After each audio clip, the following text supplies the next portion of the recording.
Welcome to the Locksportscast, your weekly source for Locksport news and sometimes interviews. This is episode 73, recorded October 23rd, 2021. I'm your host, Charles Current. In today's episode, why use ultra-wideband for locks, unlocking your car with Android and iPhone, picking and hacking smart locks, Linear's 222343 key, some Locksport tools you can make yourself, products, meetups, lockpicking criminals, sales, giveaways, and more.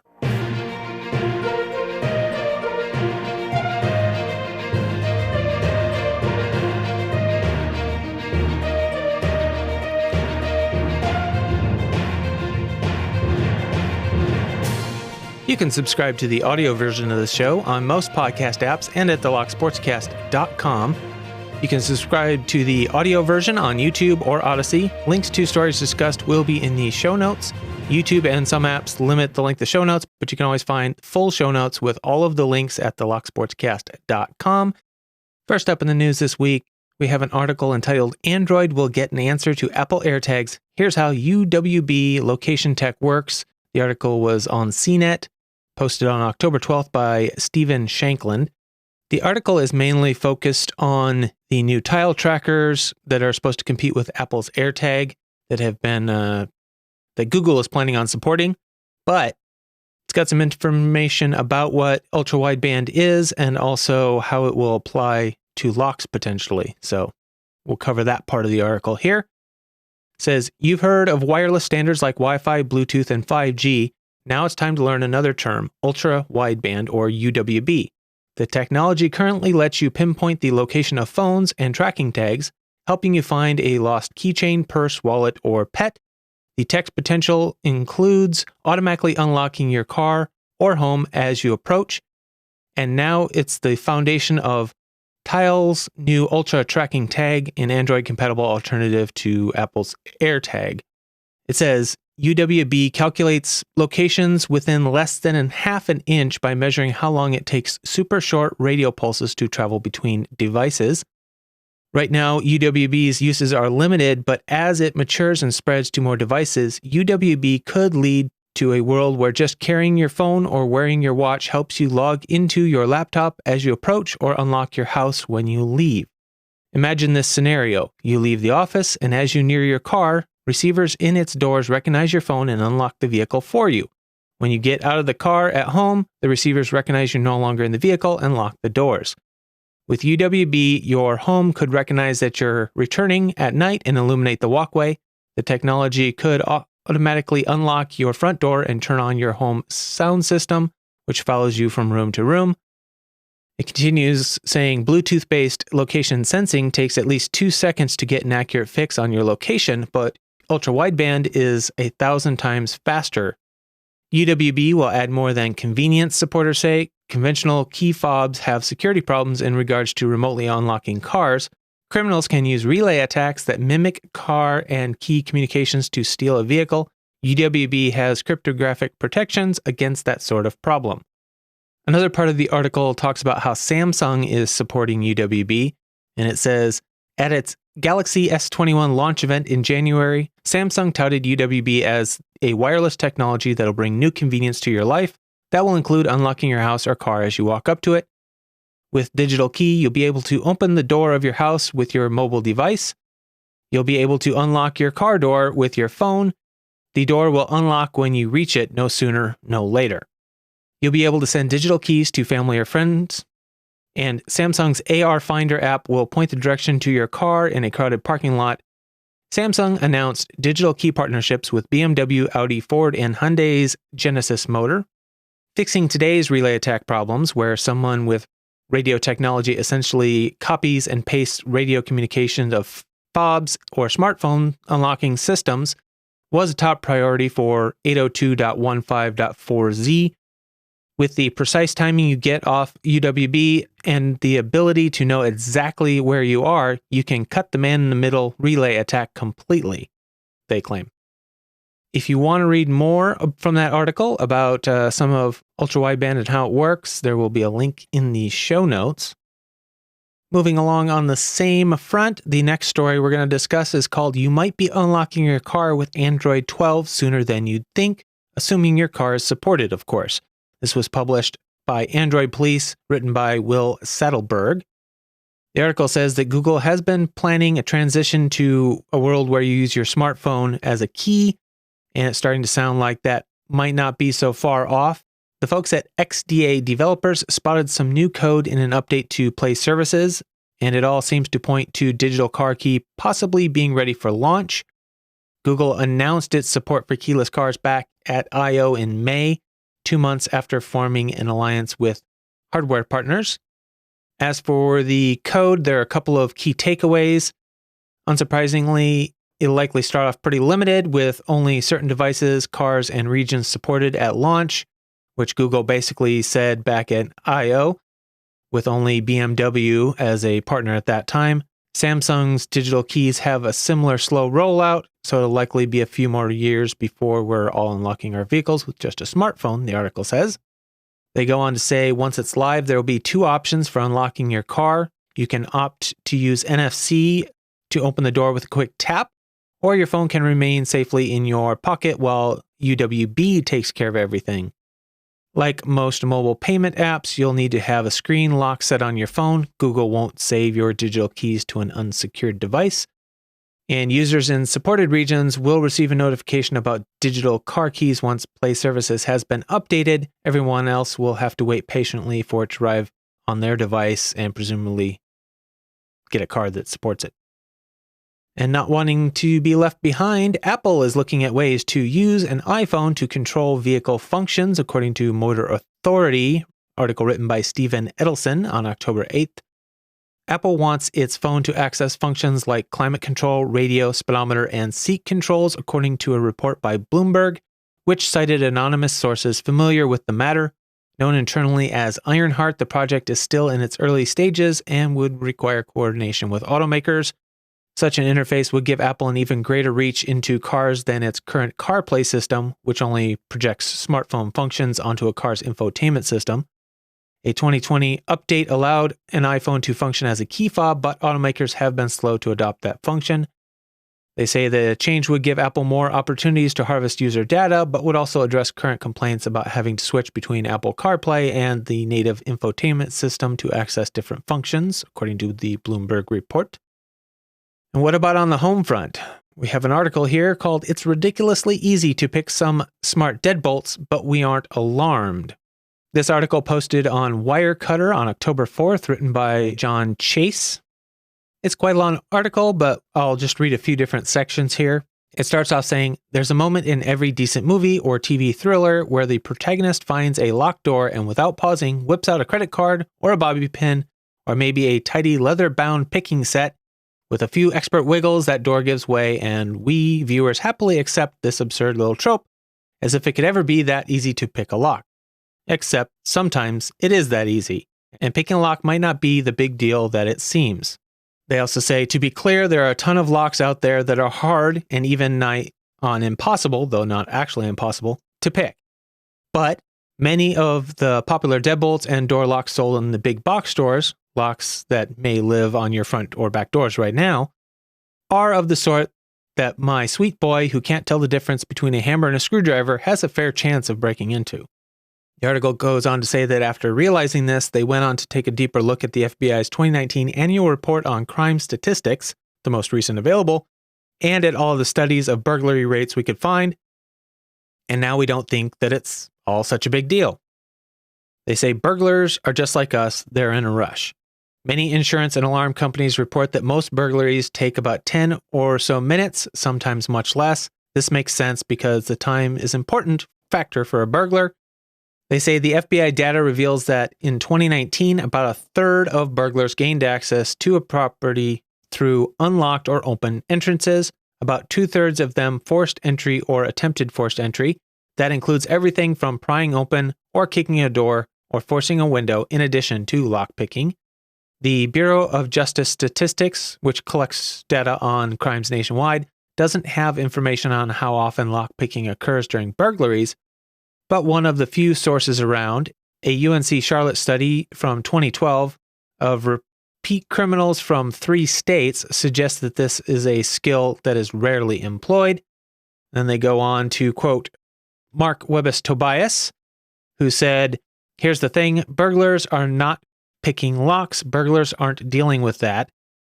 They go on to say, instead, imagine a person fervently jiggling doorknobs or attempting a quick smash and grab versus someone standing at a door, adrenaline flowing, taking an unknown amount of time to fiddle with a collection of lockpicks, hoping to get it right before being spotted and the cops arrive. It surely must happen, but it's the wrong thing for a homeowner to focus on. The most important stat that you need to know about to protect your home is that burglars avoid homes that are well lit and have security cameras and/or security systems.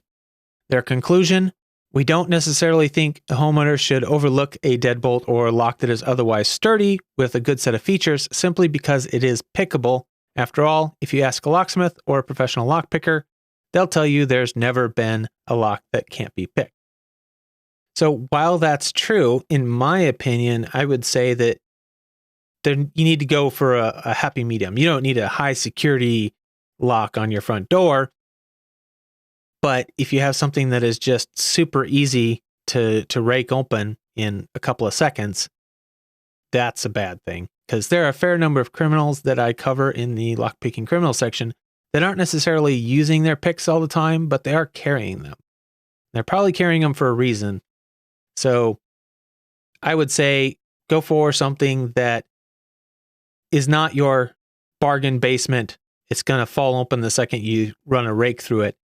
Something with some security pins, maybe a bump pin in the back, something to just give the common, quick, easy attacks a difficult time and make them look for another way in. Staying on the subject of smart locks, we have a Black Hat video that was posted called How I Can Unlock Your Smart Door, Security Pitfalls in Cross-Vendor IoT Access Control. I'm just going to read the synopsis here. It says, Internet of Things devices are increasingly managed through the clouds, which mediate the user's access to devices, e.g., only authorized users can unlock a door. These clouds are operated by device vendors, Philips Hue, Tuya, etc., or cloud providers, Google Home, Amazon Alexa, etc.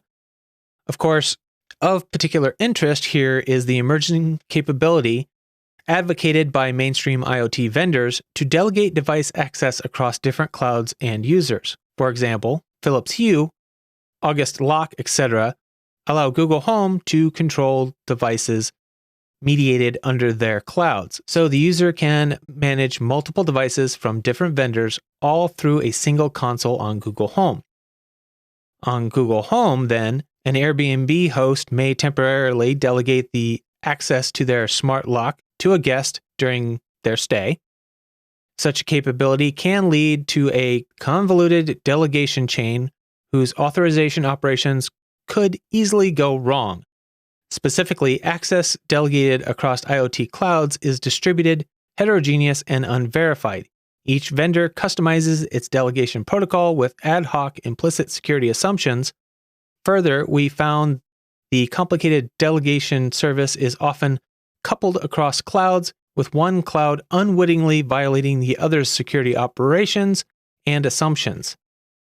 We report the first systematic study on cross-cloud IoT delegation based upon verification tool we developed. We investigated 10 mainstream IoT clouds, Google Home, SmartThings, IFTTT, Philips Hue, LIFX, August, etc., and discovered 5 serious vulnerabilities that endanger millions of users and hundreds of vendors. Exploiting the vulnerabilities, the adversary, such as a former employee or Airbnb tenant, can gain unauthorized access to IoT devices like smart lock switches and safety sensors. We implemented end-to-end attacks for all vulnerabilities and reported to affected vendors, which have deployed or scheduled fixes. We further propose principles for developing more secure cross-cloud IoT delegation services before a standardized solution can be widely deployed. So if you're thinking about implementing locks that integrate with some of these services, you might want to check out their presentation. I found it quite interesting. And I'm sure most of you have heard about the condo collapse in Surfside, Florida. One of the articles recently published about that touches on the lock world slightly, and I thought I would just read that section of this article. The full article was entitled, "The Prospect of a Speedy Real Estate Deal Compounds Some Surfside Families' Grief." It's talking about the fact that the sale of the property seems to be moving really, really fast and isn't allowing people enough grieving time. But in the middle of the article, it says, other debris awaits in a warehouse in the area, including 17 safes pulled intact from the condo.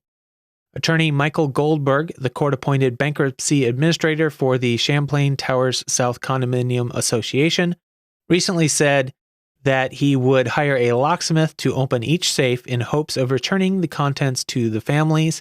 He intends to have all photos carefully cleaned, scanned, and posted on a website so that relatives can identify them.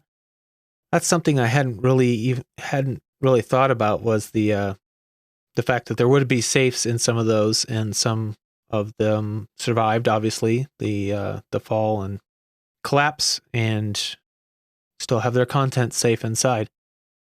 I don't know about you guys, but if I were a locksmith, that would be a really difficult one for me if I were hired to get into those safes. There's a lot of personal effects. These people aren't with us anymore.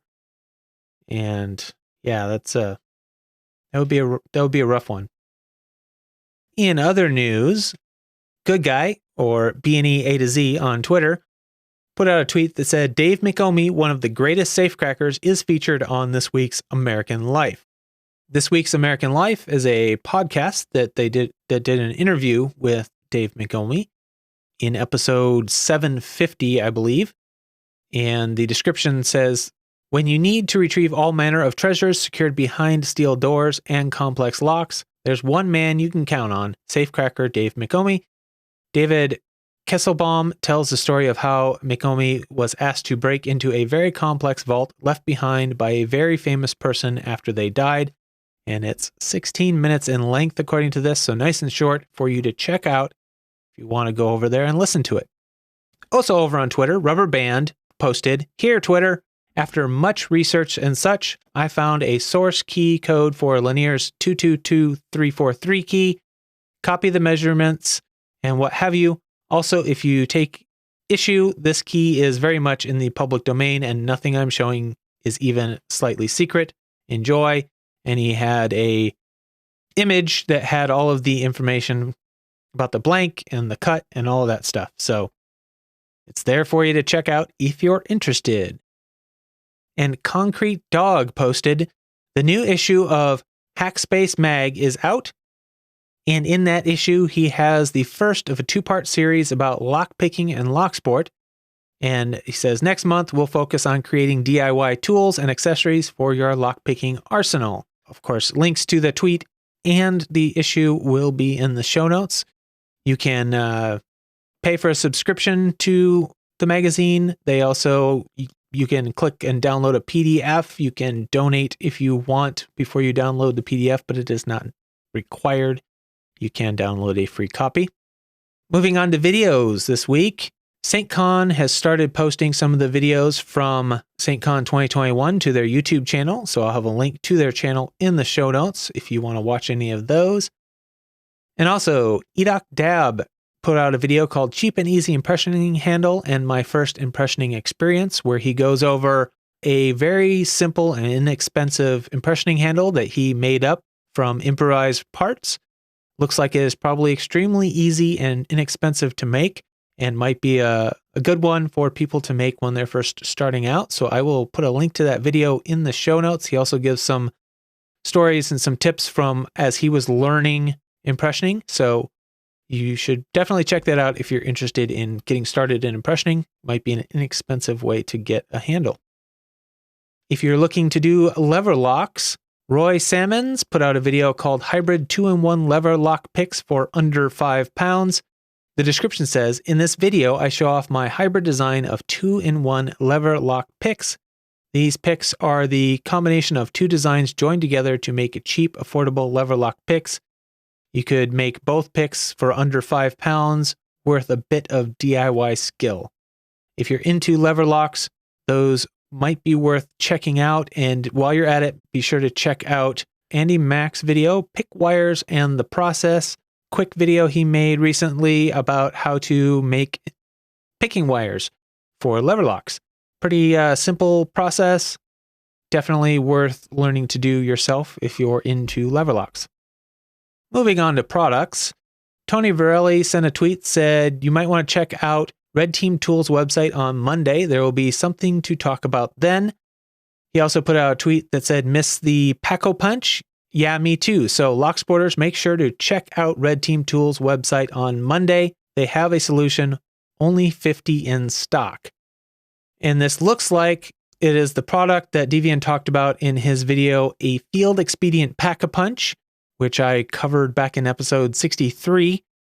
In the description of Deviant's video, he says, this set of leashy cutter guides isn't on Red Team Tools just yet, but it will be soon. I'll put a proper link here when that happens, and I'll have more detailed video then too. But if you're curious about what the product is, you can head over and watch Deviant's video on that. I'll have links to all of that in the show notes. And over on Lockpick World, they have the new Dangerfield Nano Slimline Covert Lockpick Rake Set in 0.6 millimeter. They say, we listened to your feedback. Our nano picks are now 0.6 millimeter instead of the previous 0.8 and have cutaway sections in the handle for added grip. We took the best-selling Covert Rake Set and made them even better. And they come with a leather magnetic snap-shut case. So it says each set contains, all in, of course, 0.6 millimeter, 2-peak rake, a 3-peak rake, a 4-peak rake, a 4-peak sine wave rake, a 5-peak sine wave rake, a 4-peak cycloid curve, and a 5-peak cycloid curve, and one L-shaped bottom of the keyway twisted tension wrench, and of course the leather wallet to store them in. Currently on a discount, they say. Moving on to Meetups, basically the same as last week. We have the Physical Intrusion Workshop by Alexandre Trefalt. It is one of the sessions taking place at Hardware I/O, Hardware Security Conference and Training. Looks like Hardware I/O has what they call training days, October 25th through the 27th, and conference days, the 28th and the 29th. The Physical Intrusion Workshop looks like it's part of the training days. It's scheduled for October 27th between 6 and 7 p.m. The Hotel NH Den Haag in the Netherlands. Then we have Lockpick AR Space, part of the Eco Party Security Conference 2021, 2nd through the 6th of November online. It says join the largest hacking conference in Latin America. Talks in English and Spanish with live translations, workshops, activities, networking challenges, visuals, music, and more. Tickets are available now.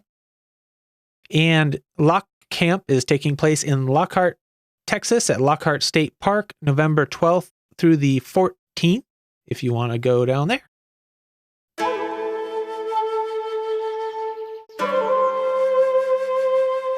We have some new purple belts to announce. We have Vapor, Oh My Joe, Fresno Viking.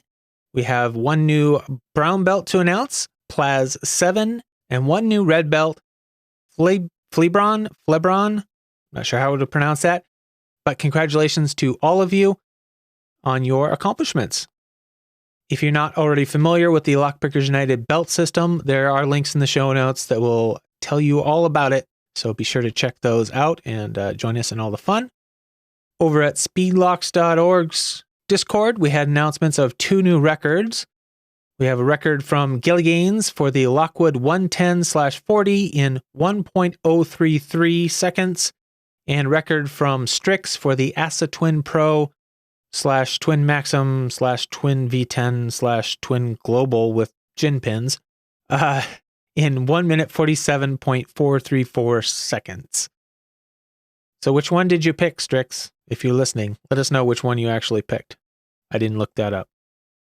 Now I'd like to take a quick break, say thank you to all the people that made this episode possible. We'll start with the Patreon subscribers. We have Medler, Pandafrog, Michael Gilchrist, Starrylock, Williams Brain, Dave to be Deciphered, Pat from Uncensored Tactical, PH Picker, 3 Raccoons and a Coat, Chirel, Patty Cakes, Dr. Hogmaster, Clayton Howard, aka Cool Tune, Mog, John Lock, Rat Yoke, Mr. Picker, Cranky Lockpicker, Real Tater, JHP Picking. Chief content producer for this episode is again I, Fisk.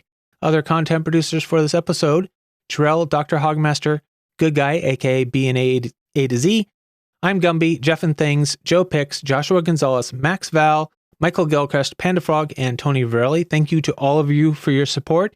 And in case you're not aware, the chief content producer episode that iFisk got this week is because he shared the most stories that were used in this particular episode.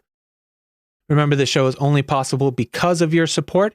So if you value this show, please help support it by sending in your news, links, events, giveaway information, anything you have that's Locksport related that you think the community would enjoy, even if it's a news article that's only tangentially Locksport related, still might be interesting to the community. Just send it in. I'll dig through what fits in the show and what doesn't. I'd rather be flooded with information and have too much than not have enough to complete the shows every week. Other ways you can help: share the show with your lockpicking friends. You can do that online or in person. You can leave a review on your favorite podcast platform, leave a comment and a thumbs up on YouTube or Odyssey, subscribe to the podcast or the YouTube channel. If you want to help financially, you can donate via PayPal or subscribe on Patreon.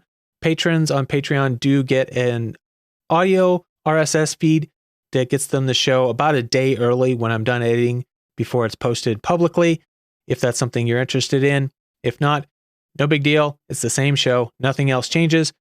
Any information you have, you can send to podcast@thelocksportscast.com or just go to thelocksportscast.com and click on contact, and you can find all the information about how to get a hold of me. Just a quick reminder, I'm looking for people's stories about their Locksport journey, how the community might have helped them, stumbling blocks, things that they found difficult, or anything you have that you think is really interesting about your particular journey in Locksport. Please write it up or record it audio or video, send it in to me. I'd love to get it on the show. You can also send in your feedback. Feedback will be kept confidential if you want, or I can share it on the show. That's your choice. If you want to share it on the show, just make sure that it is reasonable length, polite, work safe, and not political. So let's move on to the Locksmith story. This actually, I put it in the Locksmith section, but it's kind of locksmith related, criminal related thing. The headline was, "Burglar Gets New Keys Before She's Locked Up." This is out of Coronado, California by the Associated Press. It says, a woman pretended she owned a Southern California home so a locksmith would make her new keys. Then the police locked her up. Officers arrested a 43-year-old woman on suspicion of burglary Thursday night in Coronado, a resort city across the bay from San Diego. The brazen burglary was foiled when the real homeowner called Coronado police and said her neighbor noticed suspicious activity in her home. The homeowner was out of town, yet the neighbor saw the home's lights being turned on and off. Officers arrived and the neighbor, a relative of the owner, gave them a spare key, but it didn't fit the front door's lock, and metal shavings and pieces of old lock were on the ground nearby. Police walked around the home. They saw the back door open and the fireplace turned on as music was playing inside. After calling for a helicopter and a K9 unit, officers saw someone moving around on the second floor in what was supposed to be an empty house with only one spare key. Police called out to the person inside, who came out a few minutes later and was arrested. The woman claimed there were 2 kids inside the house, but a police search turned up nothing. The woman told police that the home was hers, and she said she'd called the locksmith earlier to change the front door's locks. No word if the burglar gave anyone else a spare key. So let that be a reminder to all locksmiths to make sure you check your ID and or paperwork very carefully. Make sure you're not being used. Interesting, the metal shavings and lock parts lying by the front door. Maybe she called one of those people that just drill it out. Who knows? The next story is police charge man in attempted theft from coin-operated machines. It was published in the Taft Midway Driller, written by Doug Keeler. This is from Taft, California. Taft police arrested a Bakersfield man they say was trying to steal money from coin-operated error machines Saturday night and have linked him to an earlier theft. Sergeant Corey Bilby said a patrolling officer saw a silver Buick near the air and water machines at the Gas Wars on 10th and Center. The vehicle was similar to one seen on surveillance video from a prior theft from a change machine at the downtown laundromat. The officer made contact with the man and woman with the Buick and determined the man was in the process of drilling out the coin holder in the air machine. Officers found several tools, including a drill, a lockpick kit, and other items. The man was arrested and charged with vandalism and possession of burglary tools. He also had a felony warrant out of Bakersfield. The woman was cited and released for possession of a controlled substance after officers found 1.8 grams of meth in her possession. Police are submitting a report to the Kern County District Attorney seeking charges against the suspect in the September 30th burglary too. He did have picks on him, wasn't actually at that point picking it. Maybe he had tried and failed and now he had just gone to drilling. But again, shows that a lot of criminals aren't going to spend a lot of time trying to pick a lock.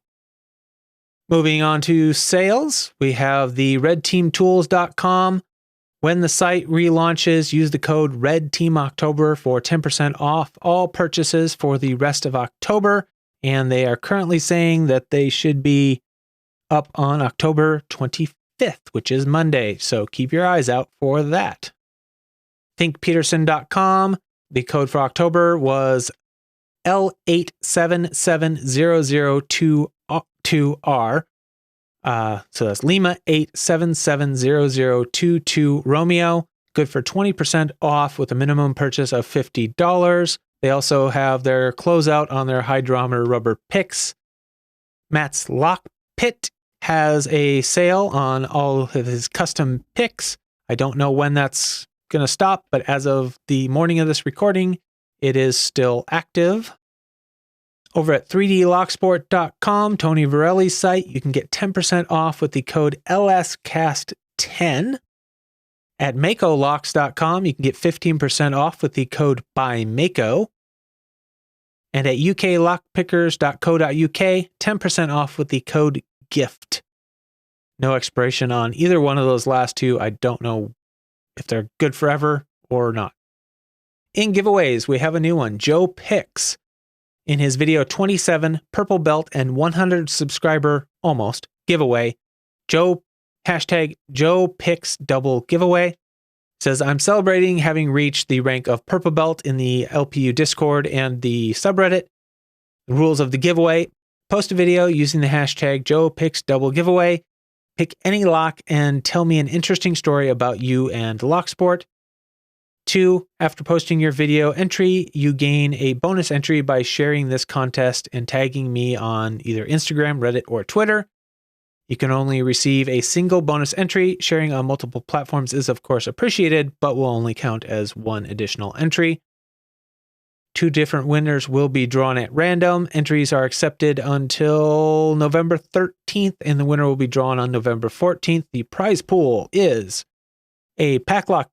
It says each winner will receive a Packlock 98 Pro with his logo. One winner will receive a Brady Abus 4140 Lotto. The other will receive a Abus 7440 Lotto. Each will receive vinyl cutouts and stickers with his logo. Each will receive a mini pinning tray, and each will receive a pinning tray for storing pins while progressive pinning a lock. And the description says, not mentioned in the video, but he's also added each winner will receive a Schlage 851226 padlock. So link to his video will be in the show notes, or just go over and check out Joe Picks on YouTube. Also, DoctorHogmaster has his hashtag sesquicentscriber pick a lock wrong giveaway. That is running till sometime in November, no definite date yet. The challenge is to post a video where you pick a lock wrong, and the prize is a set of Goso dimple picks, a few dimple locks, and a couple of lock holders and pinning trays. The rules: you have to use that hashtag, and you have to pick a lock wrong, and he encourages creative interpretations of that meaning. So head over there and check that out. Sounds like it should be a fun one. Also follow the hashtag and see what other people are doing with it. And of course, CLK Supplies, their hashtag LockBoss giveaway runs every week. So if you're into giveaways, they give away a lot of great prizes. They are a locksmith distributor, so they have a lot of interesting stuff to give away. So if you're into giveaways, I recommend checking it out. And that's it for giveaways this week. Remember to send me any information you have that's Locksport related, even if you don't think it's important. It might be the little bit of extra information I need to put together a set of stories that kind of fill in all the details. So be sure to send me anything you have. I would rather have too much than not enough. I say it every time, but please, please don't assume that somebody else is going to send it, because they quite often don't. And thank you for all your support, and remember to keep it legal.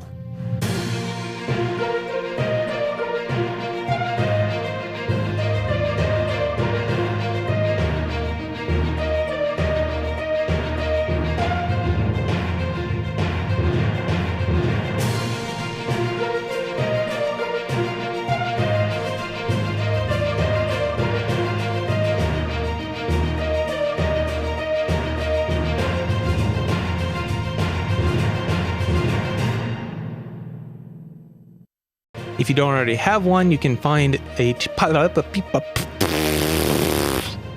And it all seems to point to digital card key becoming a real... According to a report by Bloomberg, which cited exploiting the vulnerabilities the adversary, such as an In giveaways, we have a new one. Joe Picks has his video 27, purple belt and 100